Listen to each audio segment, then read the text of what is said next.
Oh, this is how I found out. I found out via Twitter. I was at the time I was working security. It was the summer. I think it was like either June or July.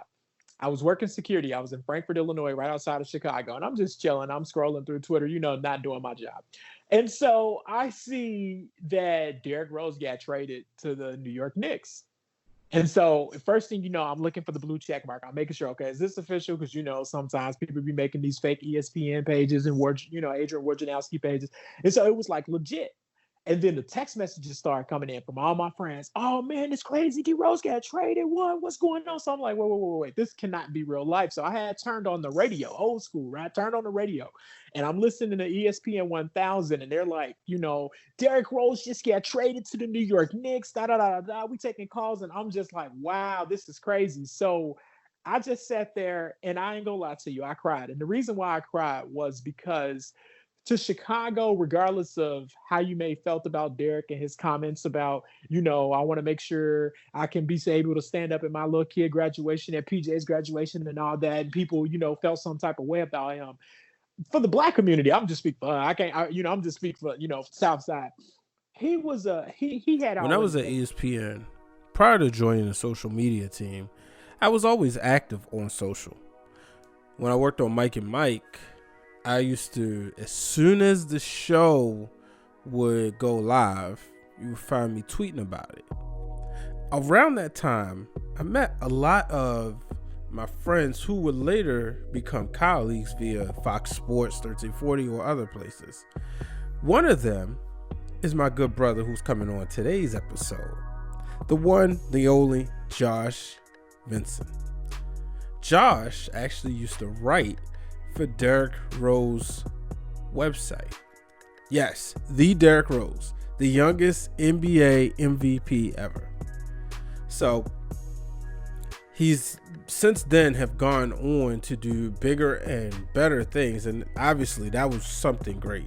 But sit back, because I can't wait for you to hear his story, because we talk about his experience writing for Derrick Rose, obviously when our paths came together at Fox Sports 1340, and of course what he's doing now, working in news. Ladies and gentlemen, Joshua A. Vinson.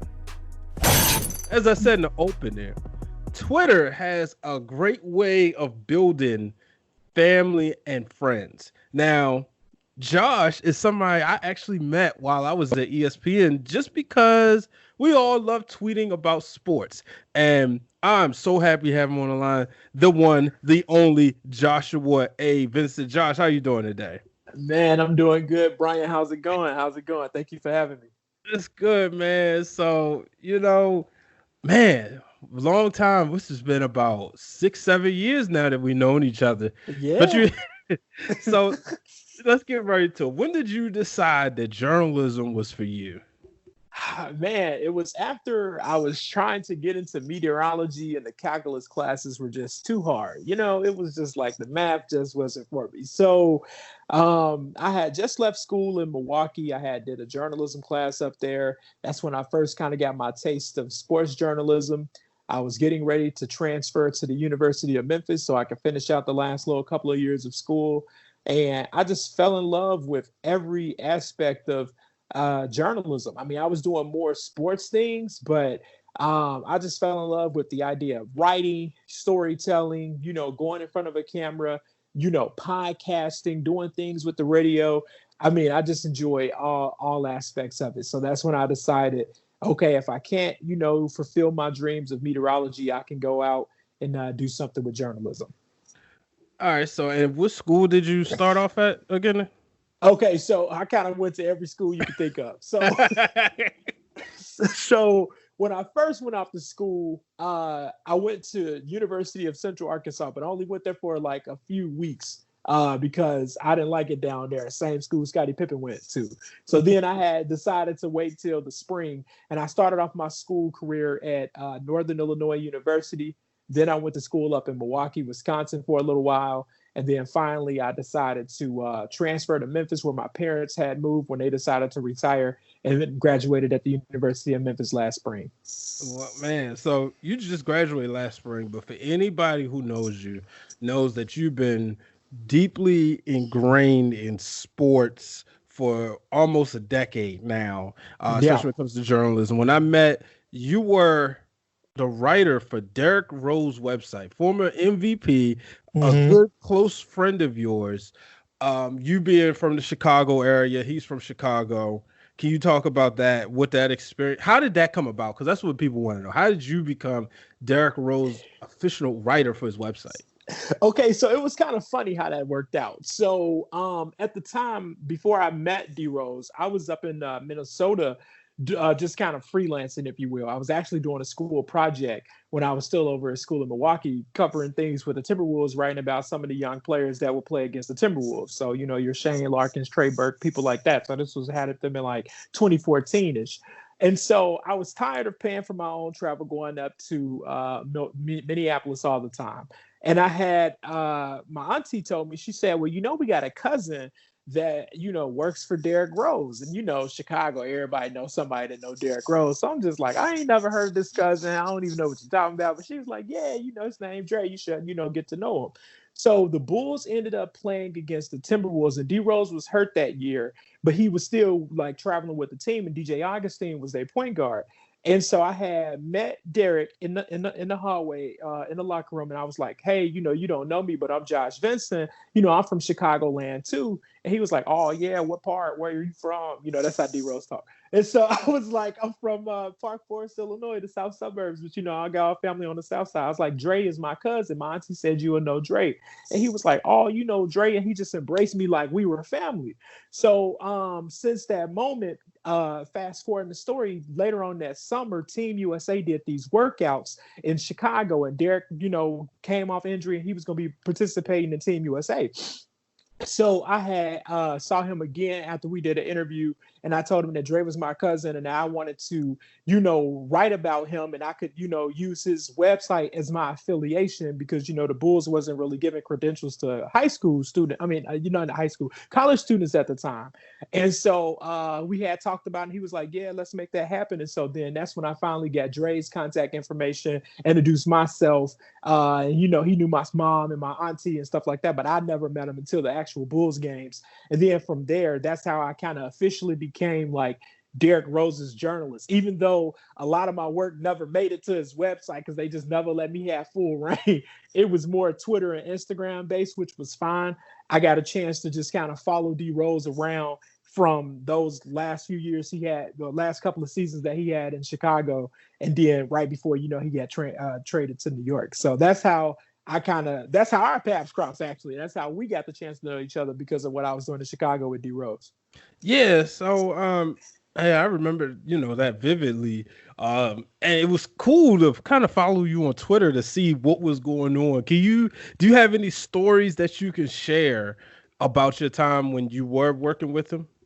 Yeah, I mean, Derrick was like the coolest guy in the world because he wasn't necessarily like the biggest fan of like media interviews because he does kind of have like this quiet persona, if you will. But like some of my favorite moments were just kind of talking with Derrick about anything, and it didn't even have to be interview purpose. Like I could just ask him a question about basketball and just pick his brain off, different plays that he may have, did or whatever the case may be. And he was just so deep in that regard. And so that was pretty cool. And it was also funny just kind of bringing things to him about what was going on social media. I was telling him like, oh yeah, man, people want to see you dance. We should do this, that, and the other. Like I come up with like crazy ideas and he'll just be like, oh no, man, I'm good. I ain't doing all that.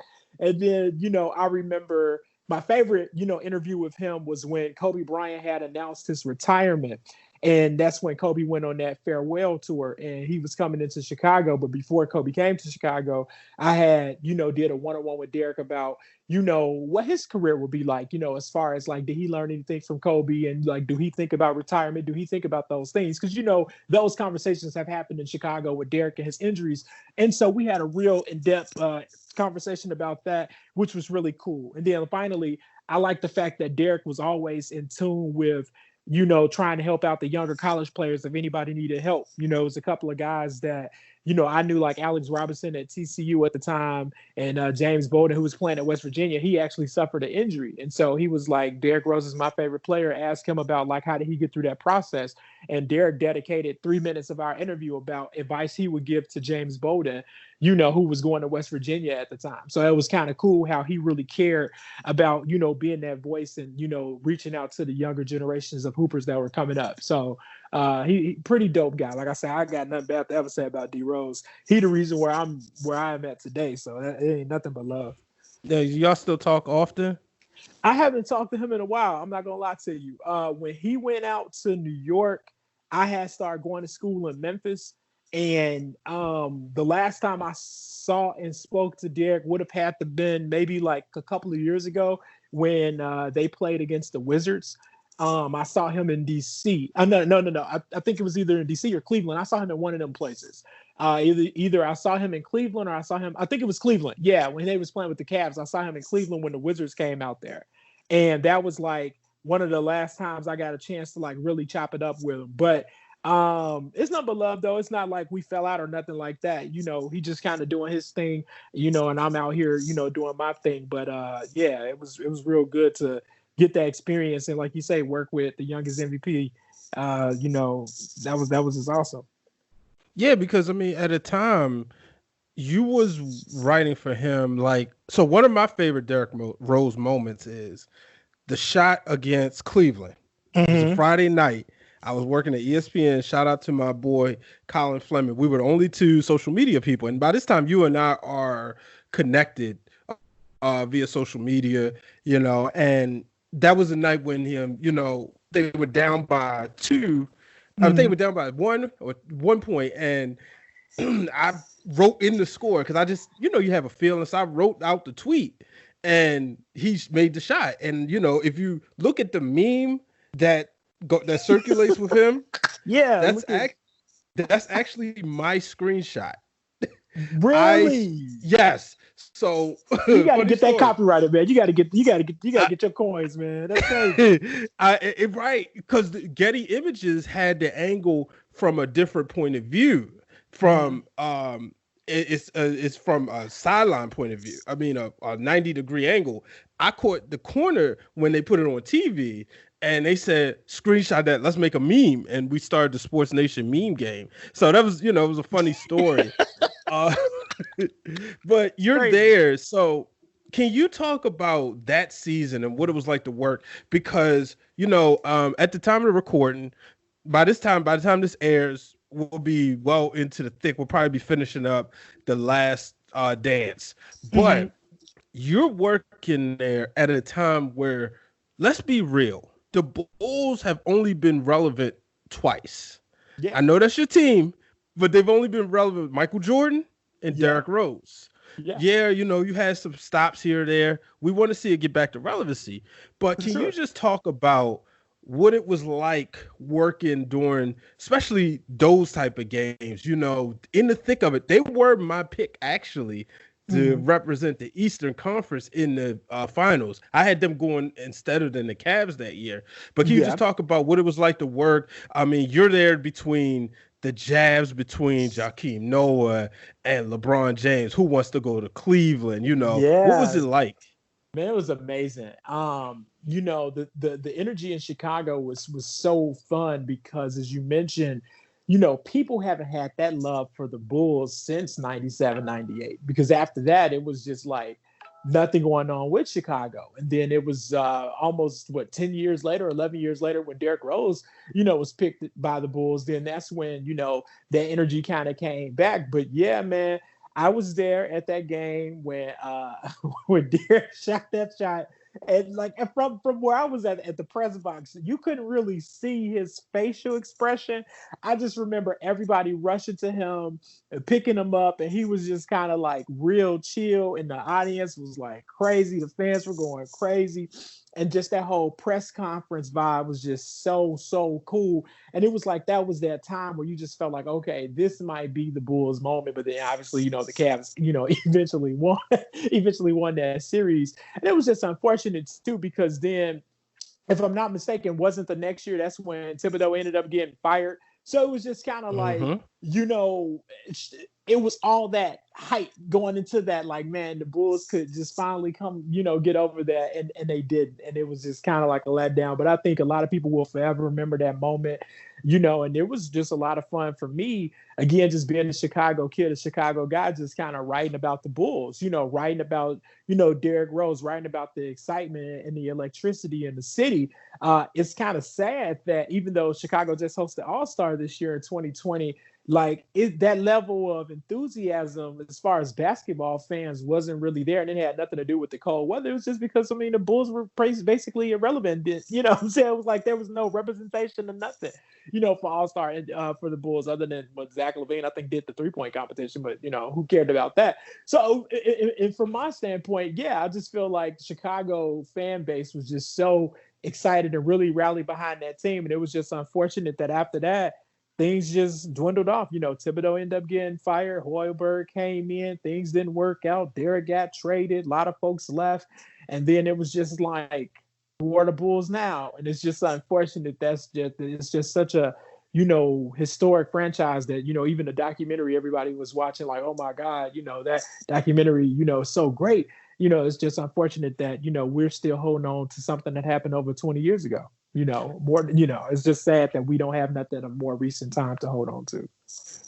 Yeah, that's true. And I got two more questions regarding that, because you got a lot to cover, but this is such a great story. Okay. And it's such a great, interesting times. One, during that time, what's it like? Because now I've covered the Orioles. I know some people have covered their teams. You growing up, like you said, a Chicago kid.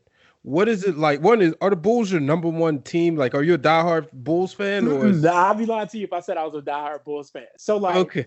for me, I love the Bulls. Don't get me wrong. Like, if you say, well, what's your favorite team? I'm gonna say Bulls by nature, right? But I've always been a basketball fan of certain players. So, like, if you were to say, well, who are your favorite players? Oh, we know. Tell them. I'm scared to say. Okay, so no, you gotta say it. You gotta tell them. Danny Richard Green Jr. is my favorite basketball player of all time. So hey, I'm not mad at you. North Carolina, baby. North Carolina, Shout out to our friend Kiera Luck, who had him on her show too. Oh, yeah. Shout out to Kiera. Yeah. See, look, she out here getting all-stars. I'm just gonna call him all-star. She's out here getting all-stars on her show. He's an all-star to me. But anyway, the point that I'm making is that yeah, so like I have like favorite players per se versus favorite teams. So, but the Chicago Bulls, if you say, well, all right, you got to rock with one NBA team, the Bulls will be my default team. Okay. Now, the morning I found out, I'll never forget, I was sitting on my computer. I found out Derrick Rose is getting traded. And Josh, I remember you having so many Twitter tears. Yeah, it was sad. It was a sad day. And I had to reach out. You my bro, Yeah. Obviously wasn't as close as then as we are now, but Can you just talk about that moment and your thoughts, if you don't mind being a little transparent on everything that went through your mind? You're, like you said, you've been, introduced, given all this access for a young kid, and you handled it well. I tried. All this access for a college student. People work their careers and haven't gotten to this point yet, but here you are, and you're doing a phenomenal job for Derrick Rose. All of a sudden, the rug is pulled out from under you because, unfortunately, which nobody understood, he gets sent to New York. Yeah. What was basically, and how did you find out? This is how I found out. I found out via Twitter. I was at the time I was working security. It was the summer. I think it was like either June or July. I was working security. I was in Frankfort, Illinois, right outside of Chicago, and I'm just chilling. I'm scrolling through Twitter, not doing my job. And so I see that Derrick Rose got traded to the New York Knicks. And so first thing I'm looking for the blue check mark. I'm making sure, okay, is this official? Because, sometimes people be making these fake ESPN pages and, Adrian Wojnarowski pages. And so it was like legit. And then the text messages started coming in from all my friends. Oh man, it's crazy. D Rose got traded. What's going on? So I'm like, wait. This cannot be real life. So I had turned on the radio, old school, right? Turned on the radio. And I'm listening to ESPN 1000. And they're like, Derrick Rose just got traded to the New York Knicks. We taking calls. And I'm just like, wow, this is crazy. So I just sat there and I ain't gonna lie to you. I cried. And the reason why I cried was because to Chicago, regardless of how you may felt about Derrick and his comments about, I want to make sure I can be able to stand up at my little kid graduation, at PJ's graduation and all that. And people, felt some type of way about him. For the Black community, I'm just speaking for, I'm just speaking for, Southside. He was, he had already made it. Derrick never had to win a championship or nothing like that. For us, Derrick went from Inglewood to living in Trump Tower. And I know, people had their feelings about Trump, but the point that I'm making is he went from the south side of Chicago to living in a beautiful penthouse in downtown Chicago, from the hood to downtown. And, that what more would you want as far as somebody to look up to? What more would you want as far as a great story to be able to tell? So I cried because number one, that it was just like Chicago's very own was taken out of Chicago. So that was hurt. That hurt. Number two, for people that may not understand like how media credentials work, this, that, and the other, especially if you're not looked at as like a legit official journalist, basically my access to Chicago subsequently ended that day because Derrick was my access to Chicago. I didn't have credentials in Chicago until my relationship with Derrick. And so that was gone. So it was just so many things that I just didn't know. Like, well, what happens in the future? Like what does my future now entails? And so it was a real, sad moment. But like you say, the cool thing was not too long after that, it was great that our paths intersected because then that's how I ended up at Fox Sports with you. Yeah. So by this time, I'm back in Baltimore, Maryland. I'm working with shout out to Glenn Thomas. Yeah, GT, what up? Shout out to him.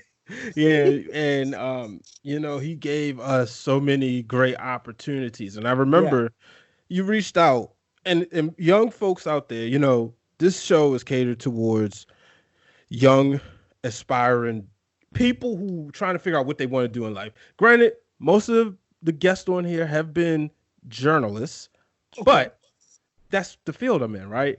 Yeah. And I like to, with this podcast, I like to share my network with the world. For sure. Josh reached out to me with a plan, a game plan, a plan of execution, and an action. Yeah.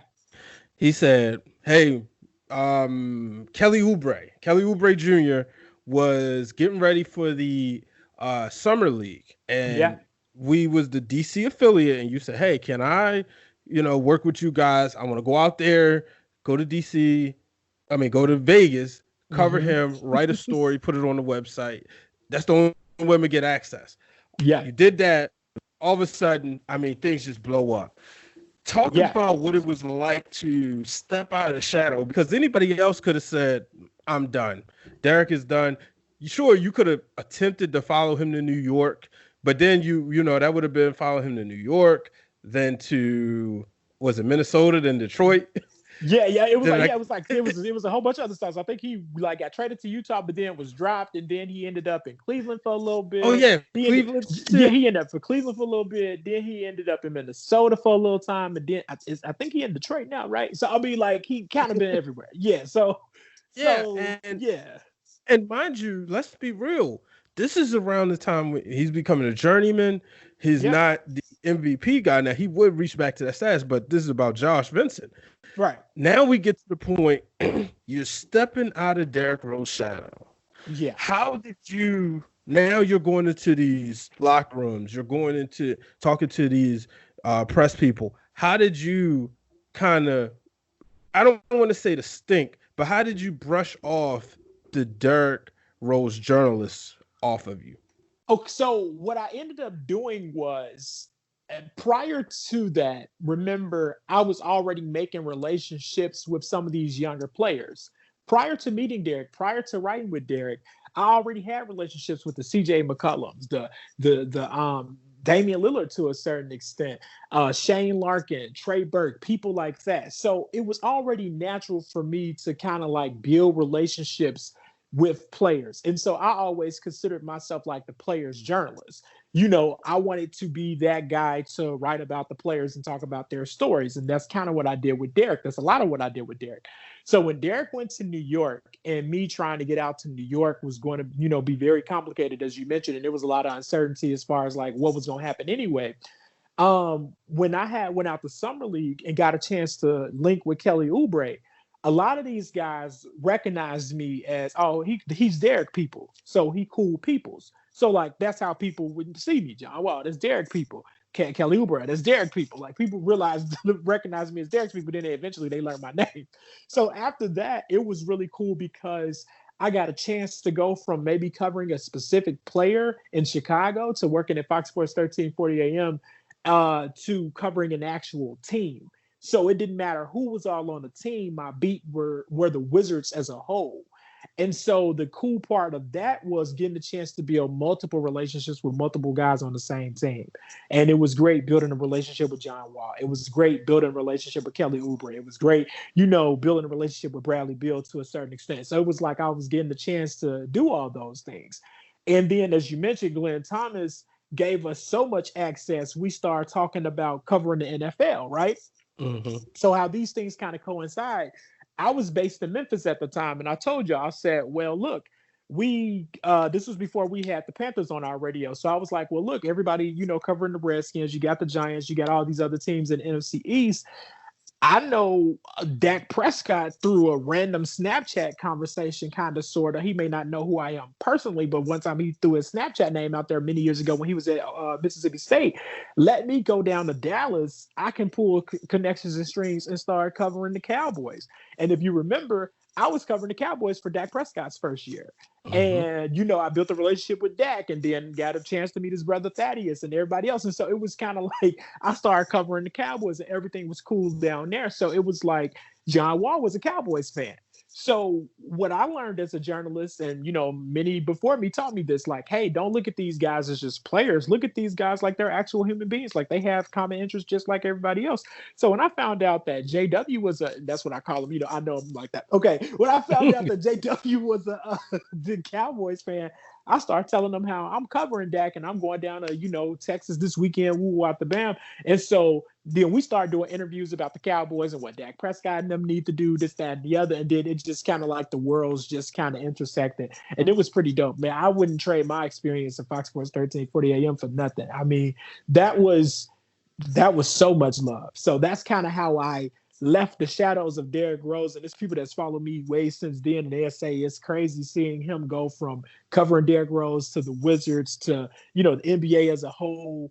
Some of these young college players that end up becoming household names, Kyle Kuzma. I was getting ready to go there. Can you just talk about that a little bit? Because I give you credit.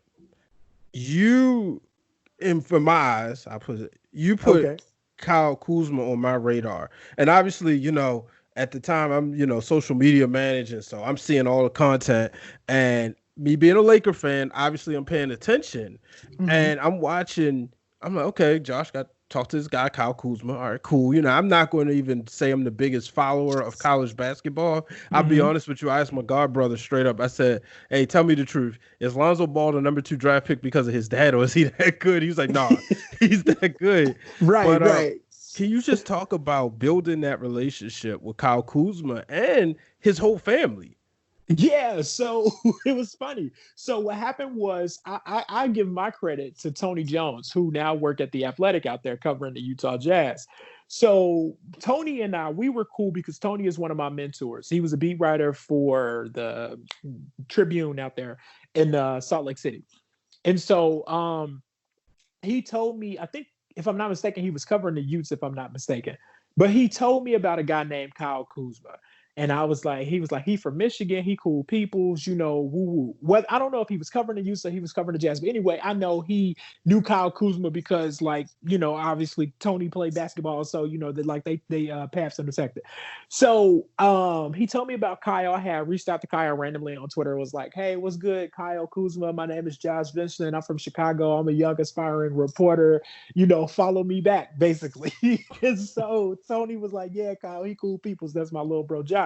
So Kyle and I followed each other. And so later on that summer, I want to say it had to be 2014, if I'm not mistaken. Kyle was back in Flint. He was back home in Flint. And Trey Burke had a basketball camp in suburban Detroit. And if you're familiar with Michigan, suburban Detroit basically runs into Flint. They're all on Interstate 75. So me and my friend, we drove over from Chicago, about 4.5 hour drive over to, you know, Southeast Michigan, basically. And so I had went to Trey Burke camp. And so Kyle was texting me and he was like, well, what you want to do? You know, this, that, and the other. And so, you know, me, I'm like, oh, we by the lake. I want to go to the beach. Kyle was like, I'm not a beach person. I'm just like, oh, okay, you're no fun. So he was like, we could try to go to the Y. You know, that was his sacred place, like going to the YMCA. And so he was like, oh, dang, the Y gonna be closed. Well, are you hungry? And I was like, yeah. He's like, let's meet up at my favorite restaurant. I'm like, okay, what's up? He's like, let's go to B-Dubs, Buffalo Wild Wings. So I went to Buffalo Wild Wings with Kyle Kuzma, and his little brother was there, Dre, and my friend Aaron was there, and we had 8 Buffalo Wild Wings, and that was my first time meeting Kyle in person. And from then on, it was dope because it was like we got a chance to do a couple of stories together and that kind of a thing. And like Kyle was always the type that'll say like, ask me your questions and then I'll tell you everything that you want to know to help make your story better. Like Kyle was always big into that. And then also Kyle was like my confidant. Kyle was the person that I would go to and complain about whatever that was going on in life. You know, if I was complaining about another college player not writing me back or whatever the case may be, you know, Kyle was the guy, you know, that I could talk to about any and everything. And it was really cool. And then, you know, Carrie Kuzma, his mom, you know, she's very active on Twitter and stuff like that. You know, got a chance to know her. I call her Mama Kuzma. So I'm beyond excited for Kyle and his endeavors because from my seat, I remember Kyle Kuzma sitting at Buffalo Wild Wings. I remember Kyle, you know, me going out to his school a few times, crashing in his dorm and walking to University of Utah. That was my first time seeing mountains and stuff like that. Like I remember all those fun moments, and to see Kyle on the TV, like it's so weird to see him. He's playing with LeBron, and to see him in his Laker jersey. And I had got last time I saw Kyle was when they played against Memphis. When I was down in Memphis when they played against the Grizzlies, and just to see him and all these kids, coos, and this cruise control and all this stuff that he got going on. It's just crazy because I still remember telling Kyle, hey, man, when you make it to the league, I want to run your website. He used to say things like, man, I ain't going to have no website. I ain't going to have none of this. And I feel like, you know, now you got all of this. Somebody need to call Kyle Kuzma and tell him I'm waiting for my job because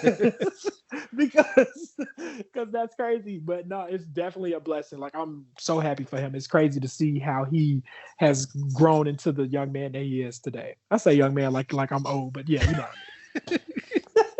know. Now you talked about your getting to know Dak Prescott a little bit.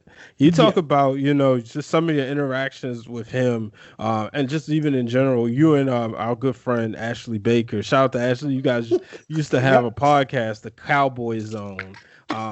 Which I had the honor and pleasure of, you know, doing the graphics for y'all. Yep. Shout out to you. Can you just talk about, you know, what it was like to cover the Cowboys Redskins game, a huge game on Thanksgiving, and to see the Cowboys go in and get that win. And I believe that was the day that Josh Norman and Dez Bryant had their debacle.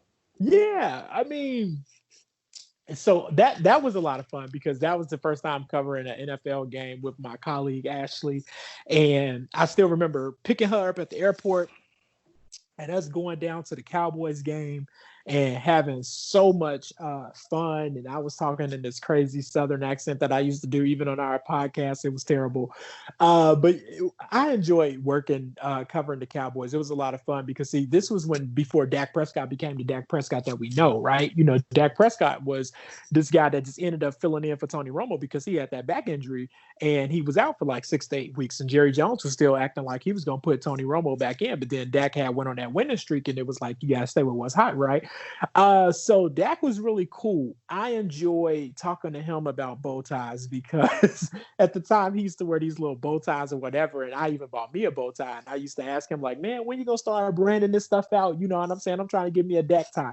And he was always like so humble, very talkative, would make the time out for anybody, whether it was ESPN or little Joshua Vinson, he would talk to you with no problem. Now, of course, the PR people would always try to, jump in, but Dak was always like that kind of a guy. So covering that Thanksgiving game was pretty dope because we actually got credentials through the Redskins. That was actually my last game covering with the Cowboys because, all heck broke loose from there. But the point that I'm making is we had things didn't go too well after that. But it was trial and error, right? But no, we had a great time. We went on a field, we took pictures, we covered the game, and like you say, that I think the Cowboys did end up, winning that game, and it was just so much fun to say we went down there. I want to say it was on Thanksgiving, right? Like we went down there like on the Thanksgiving, where most people want to be with their family, and that kind of a thing. And we went down there covering the Cowboys game, had the, time of our lives. So I enjoyed that process. Like I say, even though things went crazy after that, but I enjoyed my process of working with Dak's brother, always writing stories. I used to just write stories about Dak like all the time. I even wrote a story talking about Dak as the type of man that we all should want to be like. And people were like, okay, you really doing the most right now. But it was just like, yeah, Dak was just that amazing. And I can't wait to see him again because I can't remember the last time I saw Dak Prescott in person. It's been that long. So I'm hoping to maybe when the world open back up, if he's hosting his camp down in Mississippi State, I'll definitely take a trip down to Starkville and see Dak. Now, no. So you think you graduate from college and everybody can't say this, but you had multiple offers on the table. Can you just talk about that process? For sure. Okay, let me give some advice. I want to put some people on game. Always negotiate. I feel like in college, you're not really taught those things. And I feel like I had a little advantage because, as you just mentioned, I had a lot of experience prior to getting my first TV job. So I decided at Memphis that I wanted to go into TV. I didn't necessarily want to just go directly into print or digital. I wanted to see what the TV life was like. And so I had made a reel, and the first reel I made, it wasn't that it was terrible. It was that I had a Chicago White Sox hat on. Everybody was just like, bro, what are you doing? Like, are you trying to cover the news or are you trying to cover hood news? Like, what is really happening? So I kind of messed myself up like that. But then after that, I kind of updated the reel a little bit. And then I had started getting calls from the station that I'm at now, Fayetteville, Arkansas, Monroe, Louisiana, Madison, Wisconsin. So there was like a bidding type situation. Like everybody wanted me at once. And so what it really just came down to for me was, Chicago was home, even though, Arkansas would have been dope down at Fayetteville, right there with the Razorbacks. It would have been an opportunity to maybe do some sports there. You got Monroe, Louisiana. That was a sports job that I had. So that would have been cool thinking about everything that happened in New Orleans, right? You got, didn't they have a national championship down there, LSU? Mm-hmm. So that would have been amazing, plus they had, some other D1 schools right there in Northern Louisiana. Not to mention, the Pelicans, if you want to maybe do something with them. So Madison, Wisconsin was a tragic because it was like the lady went on vacation, and then I had signed my contract where I'm at now. And then she got off vacation on that Thursday and was like, "Hey, what's up? I'm ready to move forward." And I was just like, "I just signed this contract." So she was just like, "Oh, dang," So it was kind of sad because I would have loved them in Madison. But I like where I'm at now. Even though I'm doing mostly news, I did get to cover NBA All-Star, which was pretty dope. I'm glad that my boss, allowed that to happen. I'm in the shadows of Chicago. I'm only 2.5 hours away from home. And, that's where it really just kind of came down to being comfortable. I didn't want to just go out to somewhere that was so far away. And even though Louisiana and Arkansas would have been fine because my parents are right there in Memphis, I ended up going right here to Illinois, 2.5 hours away from home. And I felt like it's a great decision. It's not perfect. We have our ups and downs at my job, and my people will tell you that. But we love it, and I enjoy coming into work every day in the morning at 2:30 in the morning. I think I come in at 3:02, but it's supposed to be 2:30, but we ain't gonna say nothing about that. But yeah, I come in every day with a smile on my face. Now, when you go back and can you just explain now you're, born and bred sports, but a Yeah. lot of times you got to take that non-sports job. Can you talk about the importance of that? Yeah, so the importance is really learning the art of whatever that is. So for me, if you're into sports, and sports jobs are really hard to come by right now, not just because of the pandemic, but just in general. Think about your traditional TV station. You normally only have like 2 or 3 people in the sports department. You're going to have your main sport anchor or sports director, and then you're going to have maybe 2 other people. One person that might do like the morning show or the evening show, or one person that may also do weekends. It's not like how it may used to be where you may have 5 or 7 people in the sports department. So you only have 2 or 3 job opportunities at one station, and you times that by, depending on how many different stations that's in your market, those number of jobs are not as plentiful as a MMJ, for example. So for me, it was hard to transition into news as far as not getting a chance to have a particular beat per se, or going to games and covering games and knowing what I'm doing. But as far as news go, it's still the same. The art of storytelling doesn't change. There's no difference between me telling you that Derrick Rose hit the game winning shot versus LeBron James and the Cavs, or that a tornado just struck Davenport, Iowa. The only difference is maybe the tone that you will use. But in the end of the day, you still have to tell that story where people are interested into listening as to what's going on. If I come out there dry and say, yeah, Derrick Rose hit the game winning shot, you're not going to care about that.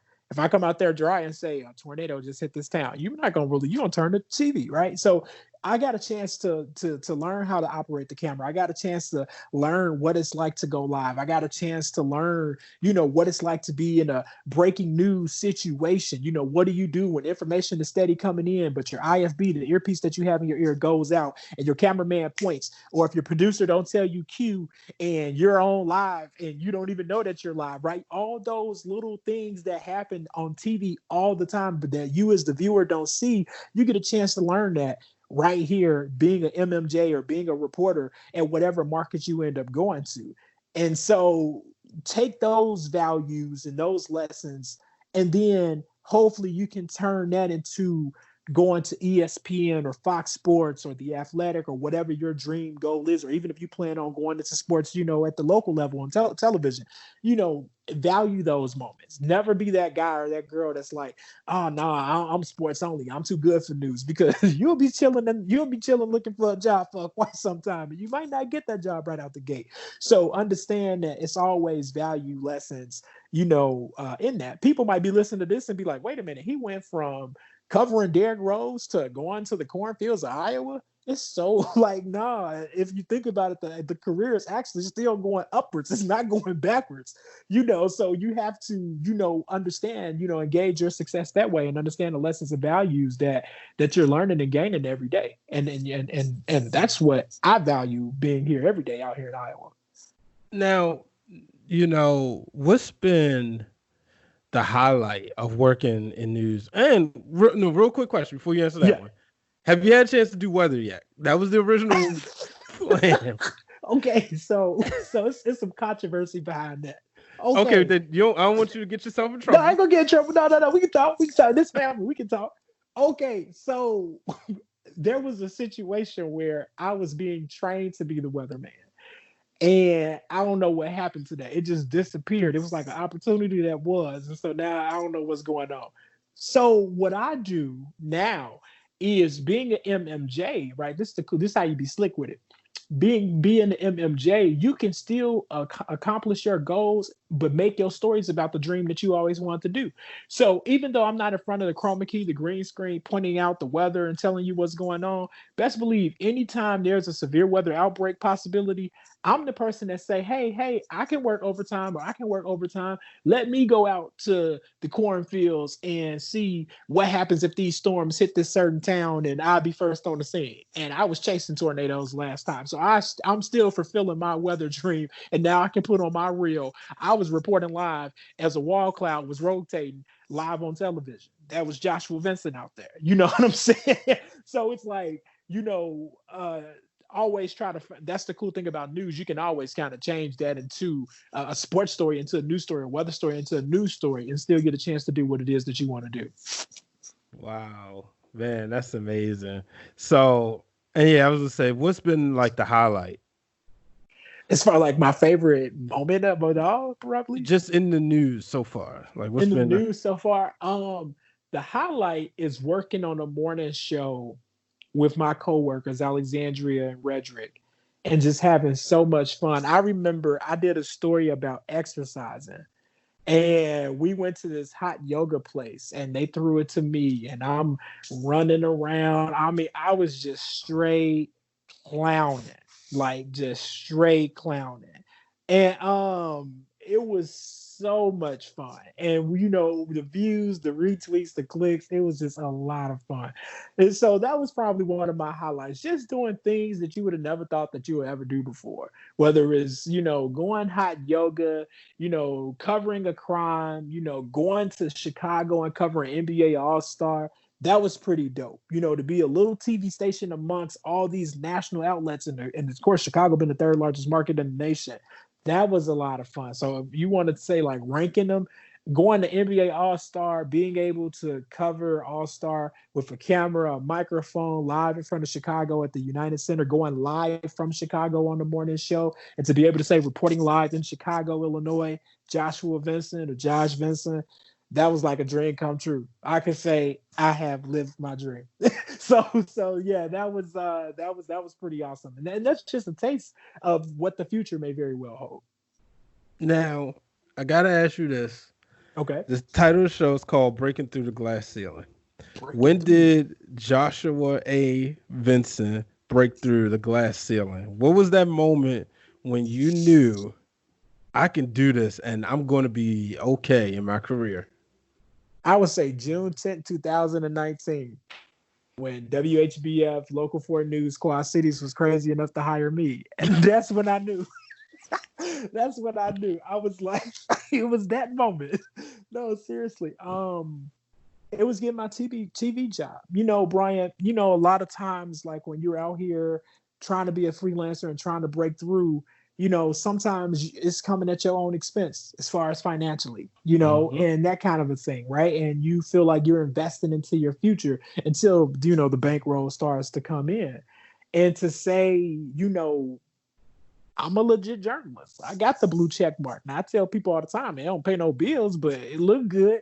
Hey, can you help me get it? Because I've been trying. Hey man, I'll be trying to be the plug, bro. But man, my social media team, they'll be letting me be great. So I'm about to do so. I'm about to talk to them and see if we can really make some money. You know what I'm saying? But the point that I'm making is I hope they hear that so they can, I'll let the boy. But no, all jokes aside, I would say when I got hired at Channel 4 News out here in the Quad Cities, out here in Illinois, Iowa borderline, that was the moment that I knew that I made it, or making it. I guess I ain't made it yet. I'm still, in the process. But that was the moment, because now I could do everything that I wanted to do, have a salary of doing it, and living my dream, of being on TV. Like, I mean, my dream, I'm on TV every day. Lately I haven't been because we kind of did some different things with our social media team, but, that's what I do. I clock in and I live my dream. And my dad taught me since I was a little boy, he said, if you find you a career that you love, you'll never work a day in your life. And I didn't understand what he meant by that until I started working at Channel 4 and then also the newspaper out here in Iowa, where it's like legitimately my professional Facebook say my hours are 3 a.m. to 5 p.m. And that's legit like the time frame that I work. It don't even feel like it. Yeah. Like that's the crazy thing. Like people be like, man, you got to be up at what time in the morning? I'm like, bro, it's cool. I mean, I wake up, take a shower, I go to work, and I love what I do. Like it's nothing. It's like it's a passion. It's just like I'm enjoying every day. Yeah, it's a workplace. You're gonna have your ups and your downs. Sometimes you might pitch a story and people be like, "Yeah, we're good." And you're like, "Oh man, that was gonna be a good story." Sometimes those things happen, but overall, it's just like I'm living the dream. I have no complaint in the world. And so that was the moment that I knew, June 10th, 2019. Hey, I broke through the glass. Hey man, I just gotta say, little bro, I'm so proud of you. So happy to see how far you come, and you ain't even scratched the surface yet. That's the I'm thing. saying, bro. That's why I be trying to tell people. I'm like, man, stay tuned, bro. Loading, like D'Angelo Russell used to say. Yeah. So before I let you get out of here, let the people know where they can find you. Yo, where they can find the blue check. The blue check, all three. I got three of a kind. Hey, don't let me get on LinkedIn. They're gonna give me a check. Okay, but no, all jokes aside.